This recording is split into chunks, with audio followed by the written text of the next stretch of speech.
बिस्मिल्लाहिर्रहमानिर्रहीम। बड़े सालों के बाद मेरे घर बेटी पैदा हुई। मेरा नाम फरा है और मैं अंदर से लरस गई थी, क्योंकि मुझे अच्छी तरह पता था कि अगर मेरे शौहर सरमद और सास को ये खबर मिली तो मेरी ज़िंदगी बर्बाद हो जाएगी, मुझे फ़ौरन तलाक हो जाएगी। हमारे ख़ानदान और ससुराल में बेटों को सब कुछ समझा जाता था और बेटियों से नफ़रत की जाती थी। मुझे याद था मेरे वालिद ने मेरी पैदाइश पर कितना गुस्सा किया था। डिलीवरी के फ़ौरन बाद मैंने अपनी बेटी को गोद में लिया और चुपके से अस्पताल के पिछले दरवाजे से बाहर निकल गई। मैं खौफज़दा दिल के साथ उसे लेकर करीबी घने जंगल की तरफ भागी। मेरा दिल खून के आंसू रो रहा था, मगर मेरे पास कोई चारा नहीं था। ये खौफ मेरे बचपन से जुड़ा है। अब्बू के नज़दीक मेरी कोई अहमियत न थी, जबकि भाई अरमान उनकी आंखों का तारा था। मैंने पहली पोजीशन ली तो कहा, लड़कियों की तालीम का क्या फ़ायदा, और अरमान के क्रिकेट के जीतने पर मोहल्ले में मिठाई बांटी गई। अब्बू के रवैये ने मेरे दिल में दीवार खड़ी कर दी। मैं सहमी हुई खामोश बच्ची बन गई। सिर्फ अम्मी ही मेरा सहारा थी, जो कहती थी बेटियां रहमत होती हैं, मगर हमारे घर में बेटी को बोझ समझा जाता था। यही सोच मेरे दिल में बेटी पैदा होने के खौफ को जन्म देती रही, और जब ये हकीकत बनी तो सारे जख्म फिर हरे हो गए। लेबर रूम की रोशनी और डॉक्टर के लहजे में मौजूद पेशा वराना सख्ती मेरे कानों में गूंज रही थी। मुबारक हो, बेटी हुई है। ये अल्फाज मेरे लिए मौत का परवाना थे। मेरे जिस्म में शदीद दर्द के बावजूद मेरे दिमाग ने बर्क रफ्तारी से काम किया। मैंने फ़ौरन लेडी डॉक्टर का हाथ पकड़ा, जो एक मेहरबान खातून लग रही थी। डॉक्टर साहिबा, खुदा के लिए मेरे शौहर को मत बताइएगा। अगर उन्हें मालूम हुआ कि बेटी हुई है तो वो मुझे तलाक दे देंगे। मेरे ससुराल वाले बेटों के सिवा किसी को कबूल नहीं करते थे। मेरे ज़ब्त के बंधन टूट गए और मैं ज़ारो क़तार रोने लगी। एक नर्स ने मुझे दिलासा दिया, खामोश हो जाओ फरा, हम तुम्हारी मदद करेंगे। मगर ये तुम क्या कह रही हो? मैंने उन्हें अपने ख़ानदान की सारी कहानी सुनानी शुरू कर दी। अपने ससुराल में बेटे की ज़िद, सास का दो टोक लहजा और शौहर सरमद का बदलता रवैया। जब मैंने उन्हें बताया कि मेरा शौहर सरमद कह चुका है अगर बेटी हुई तो मैं तुम्हें माफ़ नहीं करूँगा, तो डॉक्टर और नर्स दोनों परेशान हो गए। डॉक्टर ने गहरी सांस ली और कहा, देखो, हम तुम्हें बचाने के लिए झूठ बोल सकते हैं, मगर इस बच्ची का क्या होगा? इसे मैं अपने रब की पनाह में देती हूँ, वो इसकी हिफाजत करेगा। मेरे घर में इसे कभी प्यार नहीं मिलेगा। इसे किसी ऐसी जगह पहुँचा दीजिए जहाँ इसकी कदर हो। मेरे अल्फाज में इतनी बेबसी थी कि वो मान गई। उन्होंने मुझे दिलासा दिया कि हम तुम्हारी बात को राज रखेंगे और सरमद को कहेंगे कि बच्चा मुर्दा पैदा हुआ है। मगर मुझे एक और काम करना था। मुझे उस बेटी को खुद कहीं छुपा कर आना था। डॉक्टर ने मुझे एक हल्की सी रज़ाई दी और इशारा किया कि मैं पिछले दरवाजे से निकल जाऊँ। मेरे जिस्म में जान नहीं थी, मगर बेटी को बचाने की फ़िक्र ने मुझे हिम्मत दी। उस वक्त अस्पताल के बाहर रात गहरी तारीकी में छाई हुई थी और बारिश के बाद की ठंडक थी। मैंने अपनी नौमौलूद बेटी को मजबूती से सीने से लगाया और पिछले दरवाजे से बाहर निकल आई। मेरे दिमाग में सिर्फ एक ही ख्याल था, दूर, बहुत दूर, जहाँ कोई इसे तलाश न कर सके। जंगल का रास्ता अस्पताल से ज़्यादा दूर नहीं था, लेकिन मेरे लिए हर कदम एक कोस की तरह था। बेटी का नन्हा वजूद मेरे सीने से लगा हुआ था और उसके पहली बार रोने की आवाज़ मेरे दिल को चीर रही थी। माफ़ करना मेरी बेटी, तेरी माँ कितनी बेबस है। ये जंगल जो कभी मुझे खौफनाक लगता था, आज मुझे मेरी बेटी की पनाहगाह लग रहा था। मुझे ऐसा महसूस हो रहा था जैसे मैं किसी तारीक सुरंग में दाखिल हो रही हूँ, जिसका अंजाम सिर्फ खुदा को मालूम है। मैंने मुड़कर अस्पताल की इमारत की तरफ देखा, जहाँ मेरा शौहर इंतज़ार कर रहा होगा, और मुझे एक पल के लिए लगा कि मैं वापस चली जाऊँ और सच बता दूँ। मगर फिर मेरे वालिद का गुस्सा और सास की नफ़रत याद आ गई, और मैंने एक ठंडी आह भरी और तेज़ी से जंगल के अंदरूनी हिस्से की तरफ बढ़ गई। मेरे पास कोई चारा नहीं था, सिर्फ खामोशी, तारीकी और अपनी बेटी को महफूज रखने का जुनून। मैं कांटों और पत्थरों से बचते हुए जंगल के और अंदर गहरी चली गई। मुझे कोई आवाज़ सुनाई नहीं दे रही थी, सिर्फ मेरे कदमों की सरसराहट और मेरा दिल जो ज़ोर ज़ोर से धड़क रहा था। मैंने रास्ता तलाश करते करते एक पुराने घने बरगद के दरख्त को देखा। उसकी शाखें ज़मीन तक फैली हुई थी और ये जगह किसी हद तक महफूज लग रही थी। मैंने फैसला कर लिया कि यही वो जगह होगी जहाँ मेरी बेटी अपने रब के सुपुर्द होगी। जंगल की तारीकी और खामोशी में मैंने एक बहुत पुराने और घने दरख्त के नीचे अपनी नन्ही बेटी को नहायत नरमी से लिटा दिया। मैंने अपने आंसू पोंछे और दिल ही दिल में अल्लाह से दुआ मांगी कि वो मेरी बेटी की हिफाजत फरमाए। मैंने उसे अल्लाह की पनाह में दे दिया, क्योंकि मैं जानती थी कि मेरे घर वाले इसे कभी कबूल नहीं करेंगे। उसे यहाँ छोड़ना मेरे लिए ज़िंदगी का सबसे मुश्किल फ़ैसला था। बेटी को वहाँ छोड़कर मैं मजबूरी के आलम में रोते हुए अस्पताल वापस आ गई।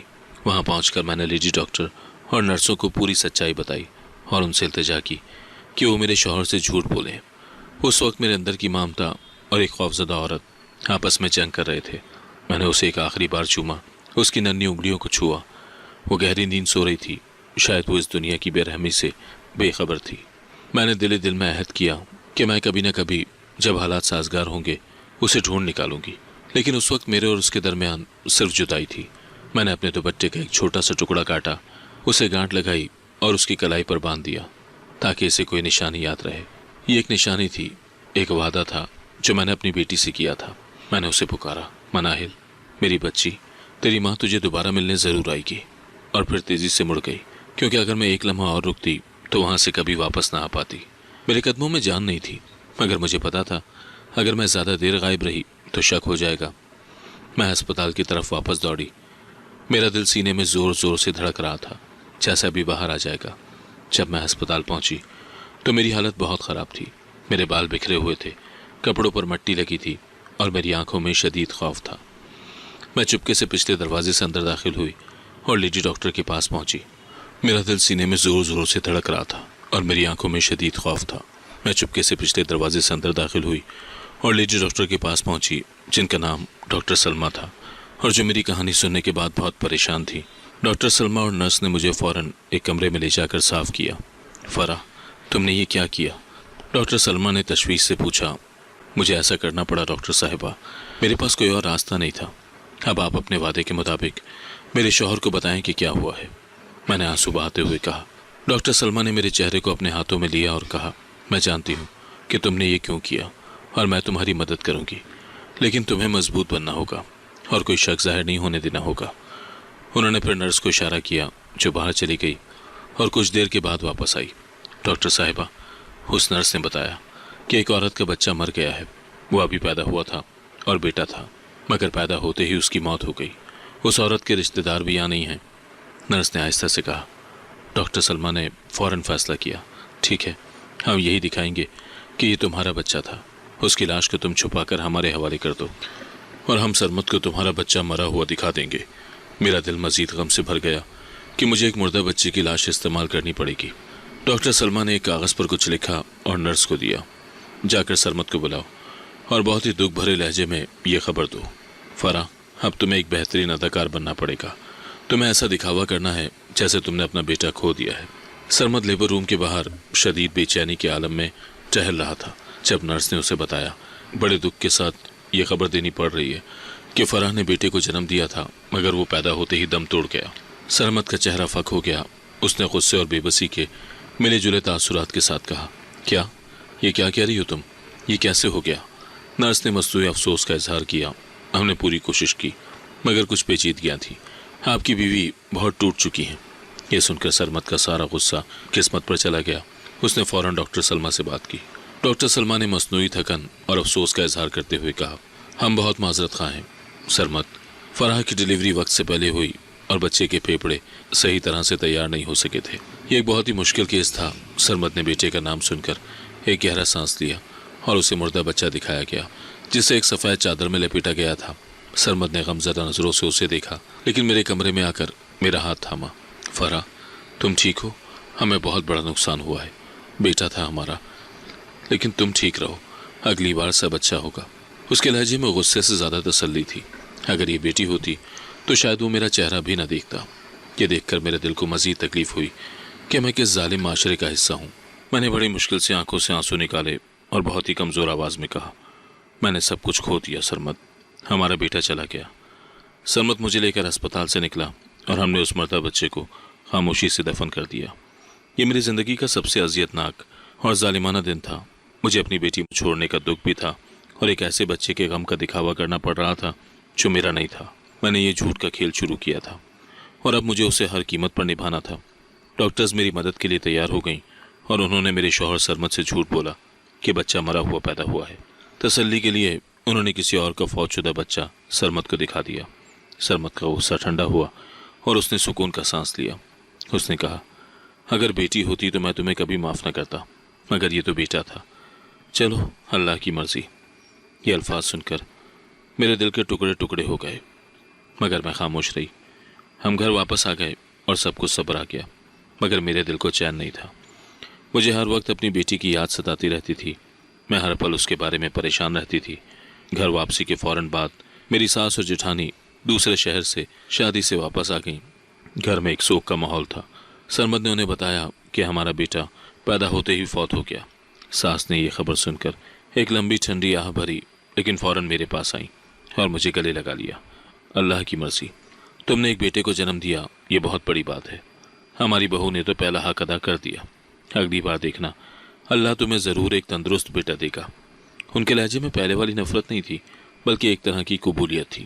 یہ قبولیت صرف اس لیے تھی کہ میں نے بیٹے کو جنم دیا تھا، چاہے وہ مر ہی گیا ہو۔ مجھے یہ سب دیکھ کر بہت کراہیت محسوس ہوئی۔ میری جٹھانی، جس کا نام ناہید تھا، مجھے تسلی دی۔ فرح، تم پریشان نہ ہو، تم ابھی جوان ہو، ہم تمہارا بڑے شہر کے بہترین ڈاکٹروں سے علاج کروائیں گے، اور تم دیکھنا اگلی بار تمہارے گھر تندرست بیٹا ہی پیدا ہوگا۔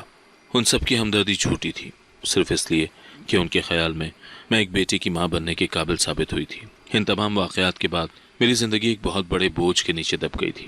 ہر روز میں ہنستے مسکراتے لوگوں کے درمیان بیٹھی رہتی تھی، لیکن میرے اندر ایک ماں کا دل مسلسل رو رہا تھا۔ رات کو جب سرمد سو جاتا تو میں چپکے سے اٹھتی اور اپنے پیٹ کو دیکھتی۔ میں اس کے ٹکڑے کو یاد کرتی جو میں نے اس کی کلائی پر باندھا تھا، اور دعا کرتی کہ وہ زندہ ہو۔ مجھے وسوسے آتے تھے کہ شاید وہ سردی میں مر گئی ہوگی یا کسی جنگلی جانور کا شکار بن گئی ہوگی۔ یہ خیال مجھے پاگل کر دیتا تھا۔ میرا واحد سکون یہ تھا کہ میں ایک ہفتے میں ایک بار بہانہ کر کے گاؤں کے ہسپتال چلی جاتی تھی اور ڈاکٹر سلمہ سے ملتی تھی۔ ڈاکٹر سلمہ میرا حال جانتی تھی اور مجھے تسلی دیتی تھی۔ ایک دن میں ڈاکٹر سلمہ کے پاس گئی۔ ڈاکٹر صاحبہ، اب تو کئی مہینے گزر گئے ہیں، مجھے اب یہ وسوسے پاگل کر رہے ہیں۔ کیا آپ یقین سے کہہ سکتی ہیں کہ جنگل میں مناہل محفوظ ہوگی؟ ڈاکٹر سلمہ نے مجھے اپنے قریب بٹھایا۔ دیکھو فرح، میں تمہاری تکلیف سمجھتی ہوں۔ اس رات میں نے خود تمہاری مدد کے لیے ایک بڑا جھوٹ بولا ہے، مگر ایک دن تمہیں سچائی کا سامنا کرنا ہوگا۔ میں تمہیں صرف اتنا بتا سکتی ہوں کہ اللہ بڑا مہربان ہے۔ میں نے اس رات جب تم واپس آئیں تو فوراً ہی اسپتال کے ایک ملازم کو بھیجا تھا کہ وہ جنگل کے اس علاقے میں جا کر دیکھے کہ بچی کا کیا بنا۔ میں نے بے چینی سے ان کا ہاتھ تھام لیا۔ پھر کیا ہوا؟ کیا اسے کوئی نشان ملا؟ ڈاکٹر سلمہ نے دھیمی آواز میں کہا۔ ملازم جب وہاں گیا تو اسے بچی نہیں ملی، لیکن اسے ایک بوڑھی عورت کی جھونپڑی کا نشان ملا جو اس درخت کے قریب ہی تھی۔ وہ عورت یہاں سے دور رہتی ہے اور کسی سے زیادہ میل جول نہیں رکھتی۔ ملازم کا خیال تھا شاید اس عورت نے بچی کو دیکھ لیا ہو۔ یہ خبر میرے لیے ایک نئی امید تھی۔ ایک بوڑھی عورت، ہو سکتا ہے اس نے اٹھا لیا ہو۔ میں نے ڈاکٹر سلمہ کا شکریہ ادا کیا اور گھر آ گئی۔ اب میری فکر کا رخ بدل گیا تھا۔ اب میں یہ نہیں سوچتی تھی کہ مناہل مر گئی ہوگی، بلکہ یہ سوچتی تھی کہ وہ بوڑھی عورت کیسی ہوگی۔ کیا وہ میری بیٹی کو پیار سے پال رہی ہوگی؟ میری زندگی کا ہر پل ایک منصوبہ بنانے میں گزرنے لگا کہ میں کس طرح دوبارہ جنگل جاؤں اور اپنی بیٹی کو تلاش کروں۔ لیکن اس وقت میرا شوہر سرمد اور ساس مجھ پر زیادہ نظر رکھے ہوئے تھے۔ وہ مجھے زیادہ دیر تک گھر سے باہر نہیں جانے دیتے تھے۔ ان کا خیال تھا کہ میں اپنے مرے ہوئے بچے کی وجہ سے ذہنی طور پر پریشان ہوں۔ ایک دن ساس نے مجھ سے کہا، فرح، تم اب دوبارہ ماں بننے کی تیاری کرو، ضائع شدہ بیٹے کا غم مت کرو، ہم تمہارے لیے بہترین حکیم سے مشورہ لیں گے۔ اس کے بعد ہی انہوں نے میرے لیے طرح طرح کی ادویات اور غذائیں شروع کر دیں۔ ان سب کے بیچ میں میرا دل صرف مناہل کی طرف کھینچتا تھا۔ میں راتوں کو اٹھ کر اس کی تصویریں بناتی رہتی تھی جو صرف میرے ذہن میں موجود تھیں۔ اس کی شکل و صورت، اس کا ہنسنا، اس کا رونا، میں ہر چیز کو اپنے اندر قید کر لینا چاہتی تھی تاکہ یہ احساس باقی رہے کہ میری بیٹی زندہ ہے۔ اسی کشمکش میں دن گزرتے گئے اور میرے اندر یہ جھوٹ کی عمارت مضبوط ہوتی گئی۔ میرا نام فرح تھا اور بچپن سے ہی مجھے والد کا پیار نصیب نہیں ہوا تھا۔ والد ہمیشہ میرے بھائی ارمان کو پیار کرتے اور مجھے کاموں پر لگا دیتے۔ میرے خاندان کی سوچ بہت دقیانوسی تھی۔ بیٹیوں کو کمتر سمجھا جاتا تھا۔ میرے والد کا رویہ میرے ساتھ ہمیشہ سخت رہا۔ ایف اے مکمل ہوتے ہی والد نے میری شادی کی فکر کی۔ جلد ہی ایک امیر گھرانے میں میرا رشتہ طے کر دیا۔ میرے بچپن کا ایک واقعہ مجھے آج بھی اچھی طرح یاد ہے۔ جب میں صرف 12 سال کی تھی، اس دن مجھے بخار تھا اور میں بستر پر لیٹی ہوئی تھی۔ باہر سے ابو کی آواز آئی۔ انہوں نے امی سے کہا، ارمان کے لیے آم لے آؤ، وہ پڑھائی کر رہا ہے، اسے طاقت کی ضرورت ہے۔ امی نے جھجکتے ہوئے کہا، مگر فرح کو بھی تو بخار ہے، اسے بھی دے دوں؟ ابو کا غصہ آسمان پر پہنچ گیا تھا۔ انہوں نے اونچی آواز میں کہا، اسے کیوں؟ اسے کیا ضرورت ہے؟ لڑکیوں کو اتنا نازک ہونے کی ضرورت نہیں۔ فرح کو کہو کہ جا کر برتن دھوئے۔ کام کرنے سے اس کا بخار اتر جائے گا۔ میں نے یہ سب کمرے کے دروازے کے پیچھے سے سنا تھا اور مجھے اپنے وجود سے نفرت ہو گئی تھی۔ امی نے مجھے روتے ہوئے چپ کروایا اور چپکے سے کمرے میں آ کر سیب کا ایک ٹکڑا مجھے کھلایا۔ فرا بیٹی، تم بہت اچھی ہو، بہت محنتی ہو، یہ دنیا بس اندھی ہے، تم اپنے دل کو مضبوط رکھو۔ امی کی یہ چھوٹی چھوٹی چوری چھپے کی محبتیں میرے لیے کسی خزانے سے کم نہیں تھی۔ میرے بھائی ارمان کو بھی لگتا تھا کہ وہ گھر کا مالک ہے، وہ میری تمام چیزوں پر حق جتاتا، اور اگر میں نے کبھی مزاحمت کی تو وہ فوراً ابو کو شکایت لگا دیتا۔ ایک بار اس نے میرے پسندیدہ گڑیا کا گھر توڑ دیا تھا۔ میں روتے ہوئے ابو کے پاس گئی۔ ابو، ارمان نے میرا گھر توڑ دیا۔ ابو نے میری طرف دیکھا تک نہیں اور کہا، چھوٹی سی بات پر اتنا شور کیوں مچا رہی ہو؟ میں اسے نئی سائیکل لا دوں گا، جا کر ارمان کے جوتے صاف کرو۔ اس دن میں نے سیکھ لیا تھا کہ میرے آنسو، میرے جذبات اور میری خواہشات اس گھر میں کوئی اہمیت نہیں رکھتی تھی۔ ہمارا خاندان ایک جاگیردارانہ نظام کے تحت چلتا تھا، جہاں صرف مرد کی حکمرانی تھی۔ بیٹیوں کو صرف شادی کے لیے پالا جاتا تھا تاکہ وہ باپ کے کندھوں کا بوجھ ہلکا کر سکیں۔ جو میں بڑی ہوئی، میری تعلیم بھی ابو کے لیے ایک بوجھ بن گئی۔ جب میں نے ایف اے مکمل کیا تو میری کامیابی پر مجھے کوئی خوشی نہیں ہوئی، بلکہ مجھے یہ فکر ہوئی کہ اب ابو جلد ہی میری شادی کر کے اپنے اس بوجھ سے آزاد ہونا چاہیں گے، اور ہوا بھی یہی۔ ایک دن ابو نے امی سے کہا، رشتے والے لوگ بڑے اچھے ہیں، جہیز بھی نہیں مانگ رہے، اللہ کا شکر ہے، مفت میں ہماری جان چھوٹ جائے گی فرا سے۔ میں اس وقت چائے لے کر کمرے میں داخل ہو رہی تھی اور یہ الفاظ میرے کانوں سے ٹکرائے۔ میرا دل ٹوٹ کر چکنا چور ہو گیا تھا۔ کیا میں واقعی ان کے لیے ایک بوجھ تھی، ایک ایسی چیز جسے وہ جلد از جلد ختم کرنا چاہتے تھے؟ میں نے وہ چائے کا کپ وہیں رکھ دیا اور خاموشی سے اپنے کمرے میں چلی گئی۔ امی کو برا لگا، انہوں نے ابو کو ٹوکا، آپ ایسی باتیں نہ کیا کریں، وہ ہماری بیٹی ہے۔ ابو نے لاپرواہی سے کہا، بیٹی پرائی ہوتی ہے، جب تک وہ گھر میں رہے گی یہ میرا بوجھ ہی رہے گی۔ یہ سننے کے بعد مجھے یہ تسلی ہو گئی کہ میرا اس گھر سے جانا ہی بہتر ہے۔ شادی کے بعد شاید مجھے ایک ایسا گھر ملے جہاں میری قدر کی جائے، لیکن میں نہیں جانتی تھی کہ میں ایک کنویں سے نکل کر دوسرے کنویں میں جا گروں گی۔ شادی کی تیاری بہت جلد شروع ہو گئی اور میرے جذبات ملے جلے تھے۔ مجھے اپنے شوہر سرمد کے بارے میں زیادہ پتہ نہیں تھا، مگر رشتہ امیر تھا اور یہ واحد چیز تھی جو ابو کو مطمئن کرتی تھی۔ میری شادی ایک رسمی کارروائی سے زیادہ کچھ نہیں تھی، ایک ایسی رسم جو ایک بوجھ کو دوسرے کے حوالے کر رہی تھی۔ میں نے اپنے میکے کو الوداع کہا۔ میرے دل میں کوئی دکھ نہیں تھا، صرف امی سے بچھڑنے کا غم تھا۔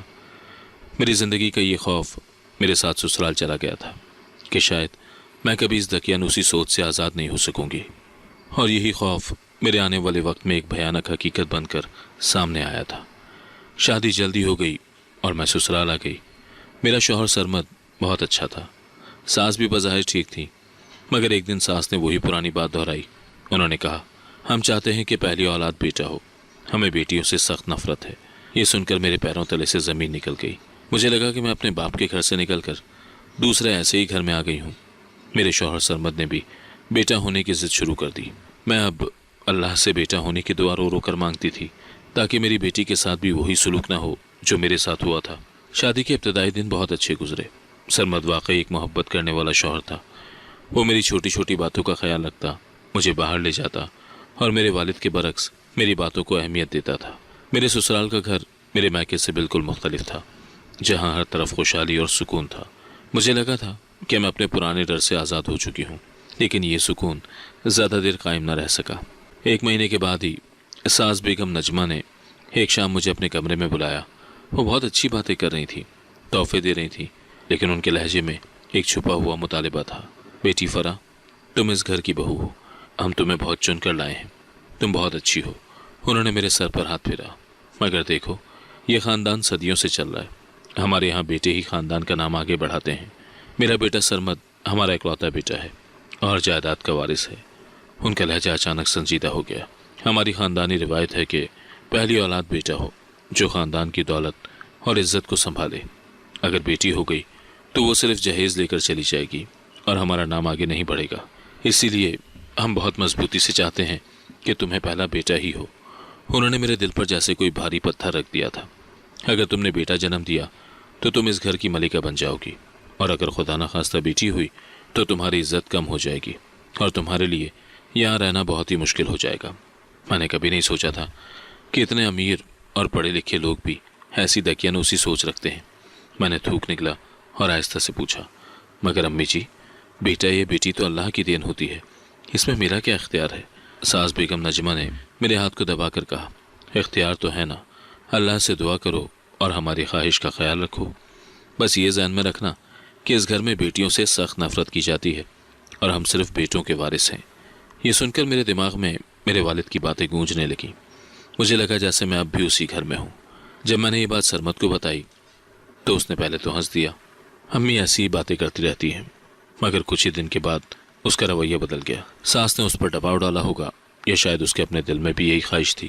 ایک رات اس نے مجھ سے کہا، دیکھو فرا، میں تمہارا شوہر ہوں اور میں تمہیں سب سے زیادہ چاہتا ہوں، مگر یہ خاندان کی بات ہے۔ تم جانتی ہو کہ یہ تمام جائیداد اسی بیٹے کے لیے ہے۔ تم بھی دعا کرو کہ پہلی اولاد بیٹا ہی ہو۔ اگر بیٹی ہو گئی تو امی ناراض ہوں گی اور میرا دل بھی ٹوٹ جائے گا۔ اب سرمد بھی اسی دکین اسی سوچ کا حصہ بن چکا تھا۔ میرے شوہر کا بدلتا رویہ دیکھ کر مجھے ایک زبردست دھچکا لگا۔ میری رہی سہی امید بھی ختم ہو گئی۔ اس کے بعد اگلے کئی سال میں نے خوف اور دعا میں گزارے۔ ہر ماہ جب مجھے حمل کی امید ہوتی تو میرے دل میں دوہرا خوف ہوتا، خوشی کا خوف کہ شاید اب بیٹا ہو جائے، اور زیادہ تر خوف کہ اگر بیٹی ہوئی تو میرا کیا بنے گا۔ میں نے اللہ کے حضور سر جھکا کر خوب رو رو کر دعائیں مانگی کہ یا اللہ میری گود میں بیٹا ہی دینا، تاکہ میری بیٹی کے ساتھ بھی وہ سلوک نہ ہو جو میرے ساتھ میرے میکے میں ہوا تھا۔ یہ ایک عجیب صورتحال تھی۔ میں ماں بننا چاہتی تھی مگر اپنی ہونے والی اولاد کے جنس پر خوف زدہ تھی۔ میں اپنے خاندان کی اس دکیانوسی لعنت کو مزید آگے نہیں بڑھانا چاہتی تھی، مگر میرے پاس اپنی زندگی بچانے کے لیے کوئی اور راستہ بھی نہیں تھا۔ شادی کو 6 سال ہو چکے تھے اور اب مجھے امید سے ہونے کی خوشخبری ملی۔ اس خبر کے بعد سب مجھے بہت پیار اور عزت دینے لگے تھے۔ میری ساس نے تو صاف کہہ دیا تھا کہ بیٹا ہی ہونا چاہیے۔ میری جٹھانی کے ہاں بیٹا تھا، اسی لیے ساس انہیں بہت پیار کرتی تھی۔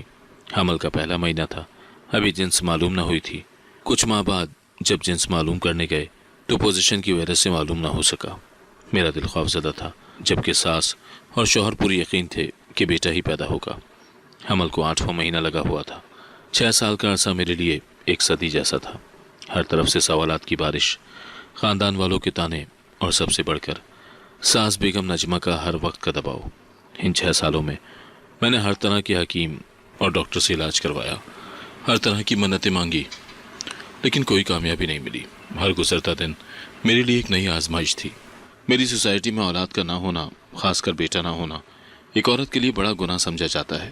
ایک دن میری جٹھانی ناہید نے مجھے تانا دیا، فرا تم میں کوئی نہ کوئی کمی تو ضرور ہے، ورنہ 6 سال کوئی کم تو نہیں ہوتے۔ دیکھو ہمارے عادل ناہید کا بیٹا، اس کو دیکھو، وہ کتنا صحت مند ہے۔ میں یہ تانے سنتی اور چپ رہتی۔ پھر ایک دن اللہ کا کرم ہوا اور مجھے حمل ٹھہرنے کی خوشخبری ملی۔ یہ خبر پورے گھر میں بجلی کی طرح پھیل گئی اور اچانک میرے ساتھ سب کا رویہ بدل گیا۔ ساس اب مجھے ملکہ کی طرح رکھنے لگی۔ بیٹی تم ایک بار بیٹے کی ماں بننے والی ہو، اب تمہیں کوئی کام نہیں کرنا۔ سرمد تو خوشی سے پاگل ہو گئے اور میرے لیے مہنگے تحفے لانے لگے۔ اس خبر نے مجھے ایک بار پھر گھر میں عزت اور مقام دلوا دیا تھا۔ میں ایک دم سے ناہید سے زیادہ اہم ہو گئی تھی، جس سے مجھے سکون کے ساتھ ساتھ ایک اور خوف بھی محسوس ہوا۔ اگر اس بار بھی بیٹی ہوئی تو سب کچھ واپس چھن جائے گا۔ حمل کو 3واں مہینہ لگا تو ساس کا دباؤ بڑھنے لگا کہ بچے کے جنس معلوم کی جائے۔ میں نے بہت انکار کیا کہ یہ شرعی طور پر غلط ہے، مگر ساس نہیں مانی۔ وہ ایک پڑوسی بی بی جی کے کہنے پر بہت پختہ یقین رکھتی تھی کہ یہ بیٹا ہے۔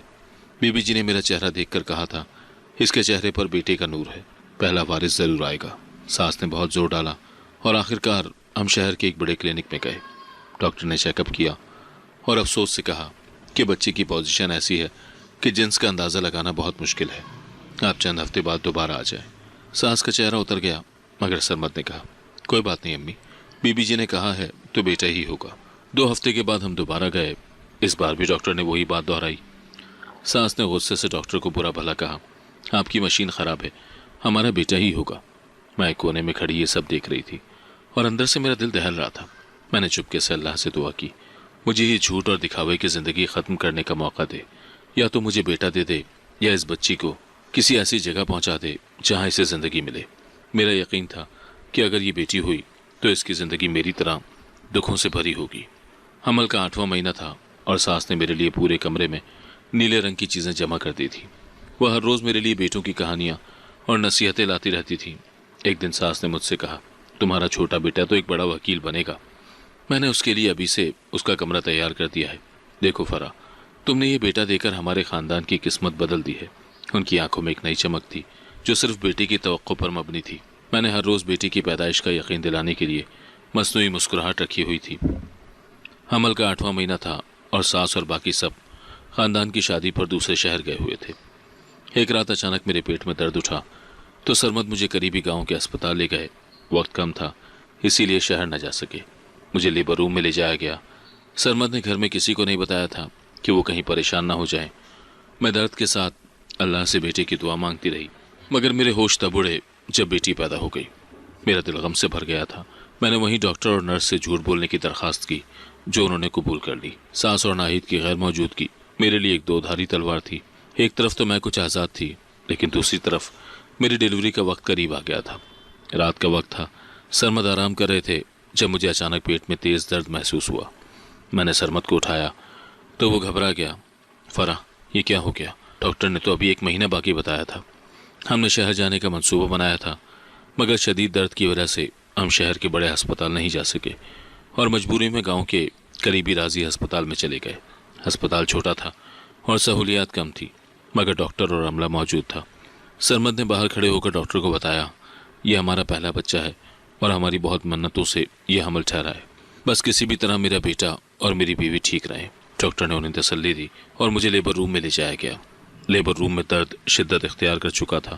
میں ہر درد کے ساتھ رو رہی تھی اور اللہ سے یہی دعا کر رہی تھی کہ یا اللہ، یہ بیٹا ہو جائے، بس ایک بار مجھے اس خوف سے آزادی دے دے۔ جب بچہ پیدا ہوا تو ڈاکٹر نے کہا، مبارک ہو، بیٹی ہوئی ہے۔ یہ سنتے ہی میرے جسم میں درد کی لہریں بند ہو گئیں اور مجھے ایک دم سے ٹھنڈ محسوس ہوئی۔ میرا دماغ سن ہو گیا۔ میرے سامنے میرے والد کا غصہ، ساس کا 2 ٹوک لہجہ اور سرمد کی نفرت رقص کرنے لگی۔ میں نے فوراً اپنی آنکھوں سے ڈاکٹر کو اشارہ کیا اور وہ سمجھ گئی۔ میں نے کہا، ڈاکٹر صاحبہ، میری زندگی خطرے میں ہے۔ میں نے انہیں دوبارہ اپنی ساس کی دھمکیوں کے بارے میں بتایا۔ ڈاکٹر سلمہ اب وہاں نہیں تھی، مگر یہ نئی ڈاکٹر عائشہ دل کی اچھی تھی۔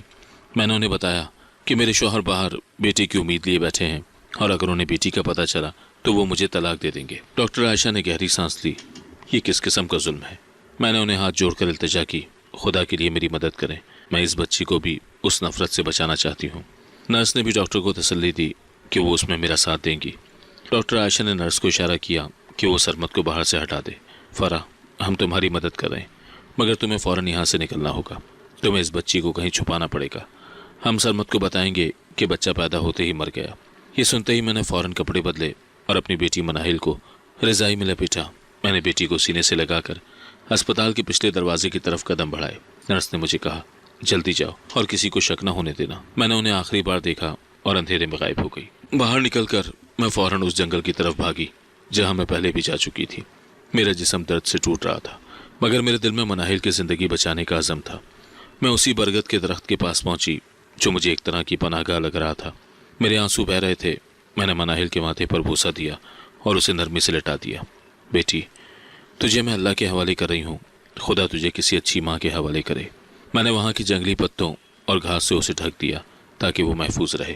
یہ میرے لیے ایک زبردست قربانی تھی، میری مامتا کی سب سے بڑی آزمائش۔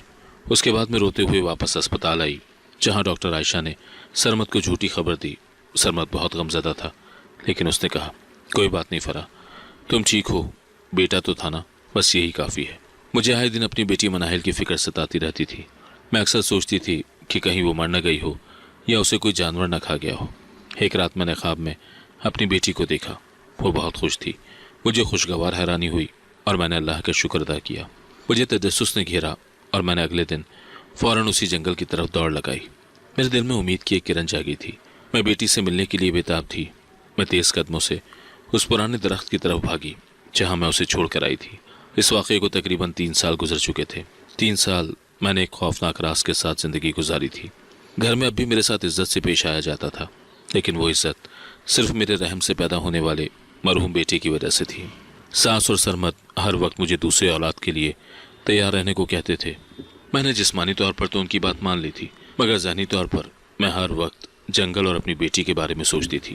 میں نے 1-2 بار بہانہ بنا کر ڈاکٹر سلمہ اور ڈاکٹر عائشہ سے ملی تھی، جنہوں نے مجھے بتایا تھا کہ ان کے ملازم نے کوئی سراغ نہیں دیا، بس وہی بوڑھی عورت کی جھونپڑی کا نشان۔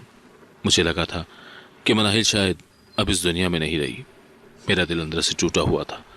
मैं एक कब्र पर रोती थी जो मेरी नहीं थी, और एक बच्ची के लिए तड़पती थी जो मेरी अपनी थी। मैं हर वक्त अपने कमरे में खिड़की से बाहर जंगल की तरफ देखती और अल्लाह से दुआ करती रहती। एक रात में बहुत बेचैन थी, मुझे नींद नहीं आ रही थी। मैंने अल्लाह से अर्ज़ की, या अल्लाह, बस एक बार मुझे सुकून दे दे, मुझे बता दे कि मेरी बेटी ठीक है। और फिर रात के आखिरी पहर मैंने ख्वाब देखा। मैंने देखा कि मैं उसी बरगद के दरख्त के नीचे खड़ी हूँ। मौसम खुशगवार है और धूप हल्की हल्की है। वहाँ मेरी बेटी खेल रही है। वो अब नौज़ायदा नहीं थी, बल्कि तकरीबन 3 साल की, गोल मटोल, और उसके चेहरे पर एक नूर था। वो सुर्ख रंग के कपड़े पहने थी और उसके गले में एक छोटा सा हार था। वो किसी के साथ खेल रही थी।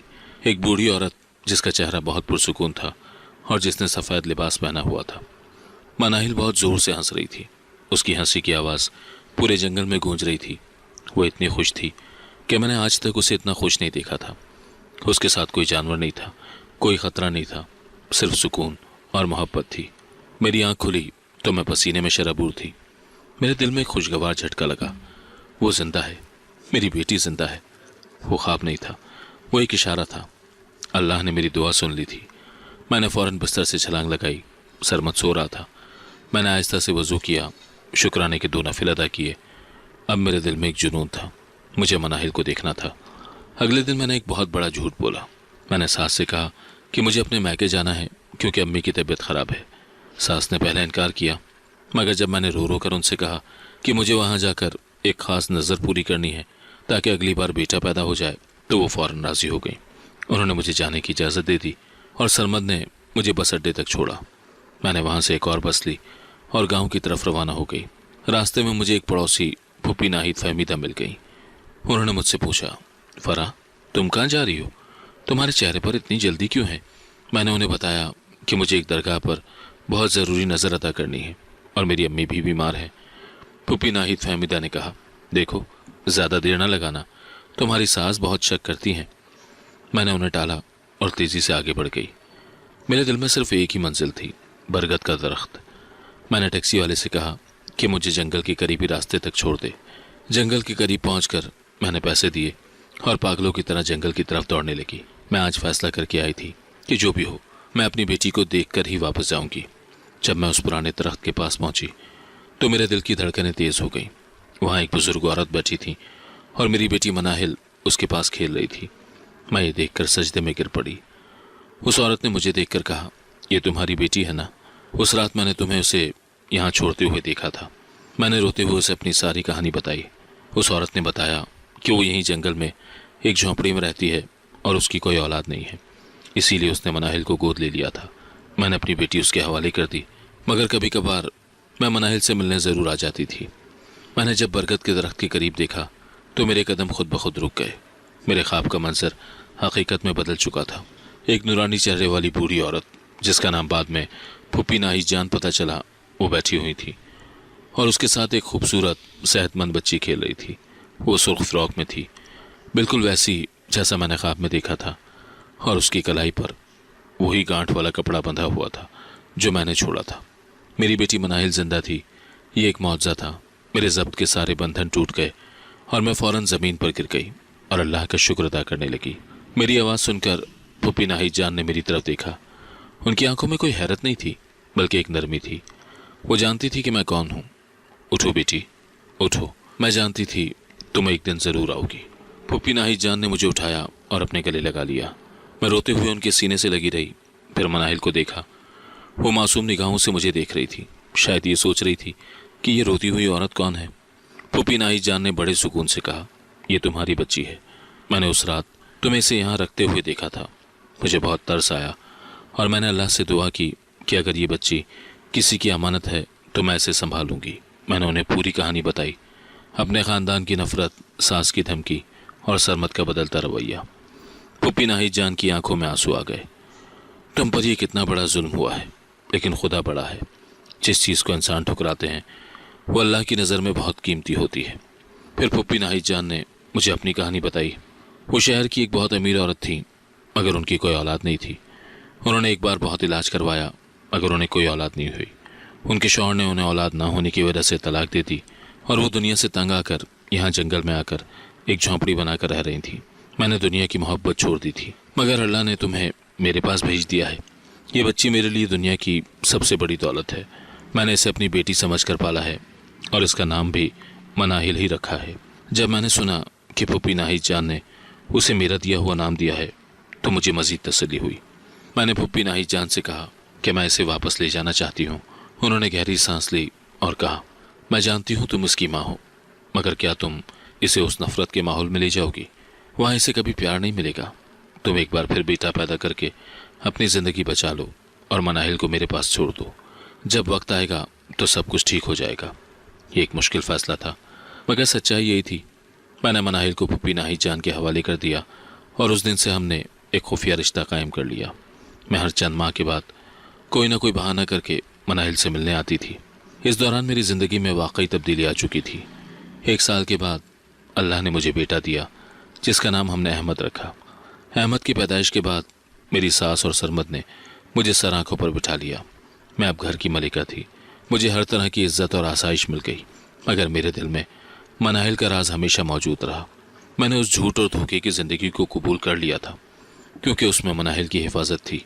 अहमद मेरी आंखों का तारा था, मगर जब अहमद बड़ा हुआ तो वो बड़ा सरकश और नाफरमान निकला। मेरी जेठानी के बेटे के साथ मिलकर दोनों ने हमें घर से निकाल दिया। मेरे शौहर सरमद और सास रोते थे और कहते थे कि बेटा तो नाफरमान निकला, इससे बेहतर तो बेटी ही होती जो हमारे साथ ऐसा सलूक न करती। ये सुनकर मैंने पहली बार उन्हें मनाहिल की हकीकत बताई। बुजुर्ग औरत का अब इंतकाल हो चुका था। मनाहिल हमारे पास वापस आ गई और उसने सबको इतनी मोहब्बत दी कि हमारे मर्दों की सोच बदल गई और उन्होंने कहा कि घर में बेटी ज़रूर होनी चाहिए। मैं मुस्कुरा दी कि शुक्र है उनकी सोच बदल गई। अब मनाहिल को सबकी मोहब्बत मिल रही थी। मुझे अपने बाप की मोहब्बत तो ना मिल सकी, मगर मैं मनाहिल के लिए बहुत खुश थी। अहमद की पैदाइश के बाद मेरी ज़िंदगी ऐशो इशरत में गुजर रही थी, मगर हम सब की मोहब्बत ने अहमद को बिगाड़ दिया। वो हर वक्त मेरी जेठानी नाहिद के बेटे आदिल के साथ रहता। उन दोनों की परवरिश में बहुत फ़र्क था। आदिल को भी उसकी माँ ने बेहद लाड प्यार दिया था और वो भी बिगड़ा हुआ था। दोनों का मुश्तरका मकसद सिर्फ ज़िद करना और अपनी ख्वाहिशात को पूरा करवाना था। जब वो 15 साल के हुए तो दोनों ने मिलकर घर में मनमानी शुरू कर दी। अहमद बहुत खुदगर्ज हो गया था और उसे अपने माँ बाप की कोई परवाह नहीं थी। हमने उसे हर बात में बेटा समझकर माफ़ कर दिया था और अब उसका नतीजा निकल रहा था। एक दिन सरमद ने अहमद को जायदाद के किसी मामले पर टोका तो अहमद ने गुस्से में आकर कह दिया, मैं आपका बेटा हूँ, जायदाद मेरी है, आप कौन होते हैं मुझे रोकने वाले? सरमद को यह सुनकर बहुत धचका लगा। उसके बाद हालात मज़ीद ख़राब हो गए और एक दिन अहमद और आदिल ने मिलकर घर की जायदाद अपने नाम करवा ली। जब सरमद और सास ने एहतजाज किया तो उन दोनों ने उन्हें घर से ही निकाल दिया। उस वक्त हमारे पास कोई ठिकाना नहीं था। हम बेबसी के आलम में एक किराए के मकान में रह रहे थे। सास बेगम नजमा रो रो कर कहती थी, ये क्या हो गया? बेटा तो नाफरमान निकला। इससे पहले ही मुझे खबर मिली थी कि फूफी नाहिद जान एक बीमारी के बायस वफात पा गई हैं। ये सुनकर मुझे बहुत दुख हुआ था। मैंने एक दिन सरमद और अपनी सास को बिठाया और तमाम सच्चाई बता दी। मैंने रोते हुए उन्हें बताया कि आपके घर बेटा मरा हुआ पैदा नहीं हुआ था, बेटी पैदा हुई थी और उसका नाम मनाहिल है। मैंने उसे इसलिए छोड़ा था कि आप सब उससे नफरत करते। सरमद और सास पहले तो गुस्से से भर गए, मगर जब उन्हें अहमद की हकीकत याद आई तो उनका गुस्सा ठंडा हो गया। सरमद ने कहा, मुझे माफ़ कर दो फरा, मैं तुम्हारी तकलीफ़ नहीं समझ सका। सास ने भी रोते हुए कहा, हाँ हमें माफ़ कर दो, हमें बेटी ही चाहिए थी। फिर मैं उन दोनों को मनाहिल के पास ले गई। मनाहिल अब फूफी नाहिद जान के पास रहती थी और वो उनकी वफ़ात के बाद भी उस झोंपड़ी में अकेली रह रही थी। जब वो मुझे और सरमद को देखती तो वो हैरान हुई। मैंने उसे गले लगाया और उसे बताया कि मैं उसकी माँ हूँ। मनाहिल ने फ़ौरन हमें कबूल कर लिया। वो एक बहुत ही मेहरबान और नेक दिल लड़की थी। फूफी नाहिद जान ने उसकी बहुत अच्छी तरबियत की थी। मनाहिल ने हमारे पास आकर हमारी पूरी खिदमत की। उसने सास और सरमद को वो प्यार दिया जो उन्हें कभी अहमद से नहीं मिला था। मनाहिल ने दिन रात मेहनत की और एक छोटा सा कारोबार शुरू किया जिससे हमारा गुजर बसर होने लगा। सरमद और सास का दिल मुकम्मल तौर पर बदल चुका था। वह अब हर वक्त कहते थे, घर में बेटी ज़रूर होनी चाहिए, बेटी अल्लाह की रहमत होती है। मैं ये सुनकर मुस्कुरा देती थी कि शुक्र है इनकी सोच बदल गई और अब मनाहिल को सबसे मोहब्बत मिल रही थी। मुझे तो अपने बाप की मोहब्बत न मिल सकी थी, मगर मैं मनाहिल के लिए बहुत खुश थी कि उसे आखिरकार एक मोहब्बत करने वाला ख़ानदान मिल गया था जो उसकी कदर करता था। अगर आपको आज की कहानी पसंद आई है तो वीडियो को जरूर लाइक कीजिएगा और अपने दोस्तों के साथ भी शेयर कीजिएगा। और हाँ, अगर आपने अभी तक हमारा चैनल सब्सक्राइब नहीं किया तो जरूर सब्सक्राइब करें। मिलते हैं कल एक नई और दिलचस्प कहानी के साथ। अल्लाह हाफिज।